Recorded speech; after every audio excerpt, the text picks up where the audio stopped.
বলি আমি ভালো আছি, তোমরা কিন্তু কমেন্টে বলতে পারো যে তোমরা কেমন আছো। চলো আজকের দিনটা খুব ব্যস্তের মধ্যে দিয়ে শুরু হলো, যেহেতু আজ থেকে আমার বড় মেয়ের পরীক্ষা শুরু। গ্যাস তো এখনো আসেনি বন্ধুরা, বুক করেছি। চলো এই যে সকাল সকাল চলে এসেছি রান্নাঘরে, ভাতটা বসিয়ে দিই, তারপরে বাজার আসুক দেখি কি রান্না হয়। চলো তাহলে আবার পরে দেখা হবে তোমাদের সাথে। ভাত আমার ফুটে গেছে, দেখো ভাত হতে আমি এগুলো গুছিয়ে নিয়েছি। দেখো আজকে হবে মূলো ভাজা করব, আলু ভাজা করব, একটু মাংস এনেছে, অল্পই এনেছে। দেখো মাংস যার সব গুছিয়ে নিয়েছি, কাঠে রান্না তো গুছিয়ে না নিলে হবে না। তাহলে চলো রান্নাটা করে নিই। বন্ধুরা মাংসটা একদমই অল্প হয়ে গেছিলো, এর জন্য তোমার দাদাভাই দেখো দুটো মুরগির ঠ্যাং নিয়ে এসছে আর একটু গলা মেটে স্টমাক নিয়ে এসছে, একসাথে করব। চলো তোমরা কে কে খাও বলো মুরগির ঠ্যাং।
বন্ধুরা তোমাদের খাওয়া দাওয়া হলো?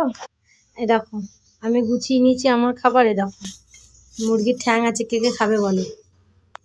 আর এই দেখো এখানে সব ভাজাগুলো আছে, উচ্ছে ভাজা, মূলো ভাজা, আলু ভাতে। দেখো এটা দেখেছো, এটা খাবো, ওগুলো রেখে দিচ্ছি, আবার পরে খাবো। আমার ভিডিওটা ভালো লাগলে অবশ্যই একটা লাইক কমেন্ট করে যাবে, চ্যানেলটাকে সাবস্ক্রাইব করে যাবে বন্ধুরা।